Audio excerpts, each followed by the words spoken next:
Polishing the Bones, chapter...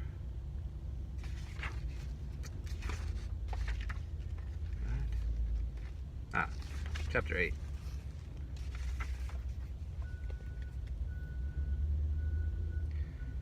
The Unrequited Love Affair.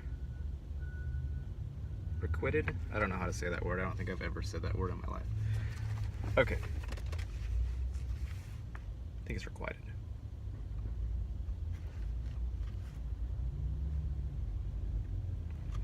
I think about seeing him, she says. Laura and Alex had periodically corresponded in the past about their parallel lives. He is married with children of his own in Germany. She tells me that she hadn't heard his voice in years. His brief telephone message stirred her memories and feelings, which continued to flood and distress her. She feels heartache and conflict about the possibility of seeing him. The pressure of this suffering provided energy for her decision to begin analysis. She had felt lonely in her marriage these past 10 years. Her husband's work always in the foreground, her adult children essentially emotionally inaccessible. She misses emotional connections.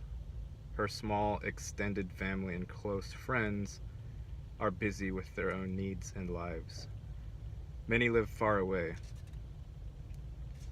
I feel it is time, after months of our work together, to look more closely at her relationship with Alex.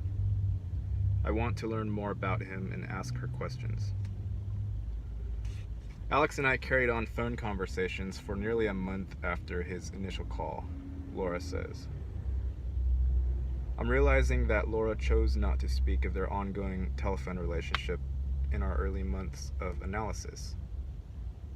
I'm surprised that she didn't feel safe enough, trusting enough to talk about the ongoing calls until now. I underestimated her wounding and/or overestimated our relationship bond. The core of Laura's treatment involves early failures of basic trust in her primary relationships. I am reminded that trust is the deepest connection and an evolving process. There is also her guilt and shame that about continuing this relationship with Alex. Laura is now willing to come out of hiding. I wonder and ask if she saw him.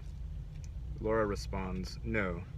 We agreed that he would call in the future and I would answer, but I wouldn't be able to talk. He made several calls. I would answer. We didn't talk. I ask, no words, just rings as a signal? Yes. We held the silence and, of course, the tension. We were both married to people we cared deeply about. We love our spouses. We both have children. As she answers, I understand that this is a fragile thread of unbearable love and memory. Their feelings are felt and transmitted in time and space. Once through a transatlantic cable beneath the ocean, now through the invisible ethers. This exchange was in code, an SOS, or perhaps a distress call. He traveled to northern Canada near the tundra on a work project. I dreamed about him, but no, we didn't meet. I asked, do you remember the dream? Laura leafs back through her dream notebook and reads, Dream. A snow scene in a frozen landscape with something, a large creature, moving beneath the snow, tunneling under the snow. At some point it bursts through. It's a beautiful silver-colored fox.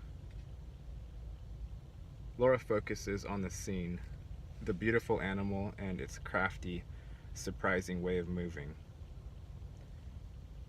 I remind her that Alex had been on this continent. Laura, I say, through the frozen emotional atmosphere you have been feeling for a long time, an animal bursts up through the snow. Your your instinctual energy is moving below the surface. Perhaps it is hunting, hungry. It not only rises, it bursts from below the surface. It is a beautiful, magical creature. It is alive, making itself known. Laura says, "Yes, of course it must be related to Alex coming up out of nowhere in my life." I wondered to myself if Alex was her silver fox, her handsome older man. The dream creature is a sly trickster or guide. A silver animal is a highly unusual creature. Silver is valuable, reflective, dazzling, I say. Again, I see the dream motif of unseen then seen, like the earlier eagle dream.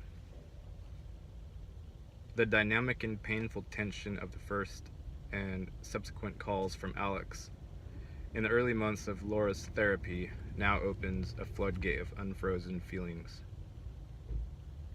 Laura expresses unresolved loss and guilt for having interest in another man who is not her husband. Laura is finally turning to help, something that she had been circling for a long time.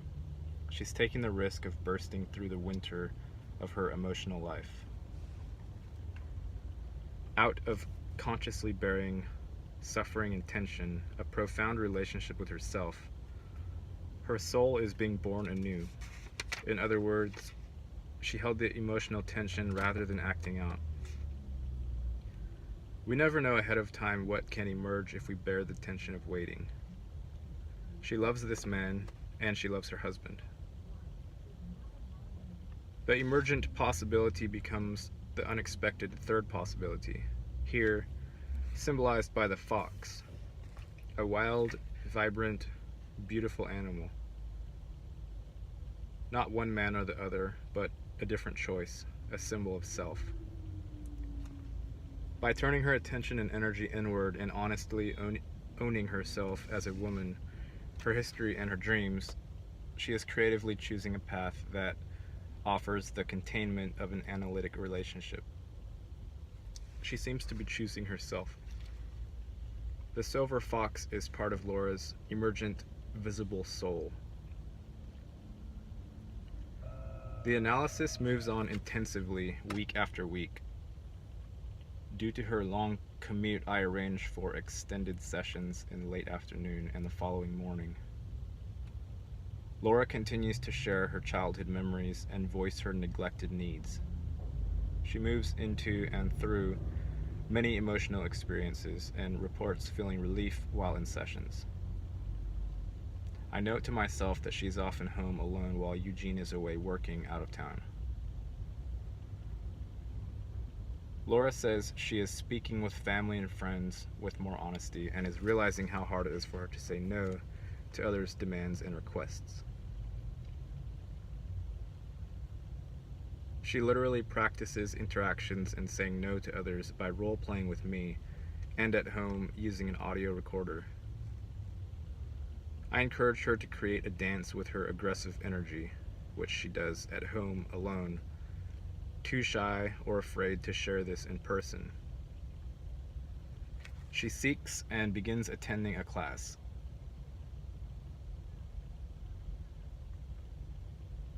I found an African dance class with a wonderful woman teacher, she says.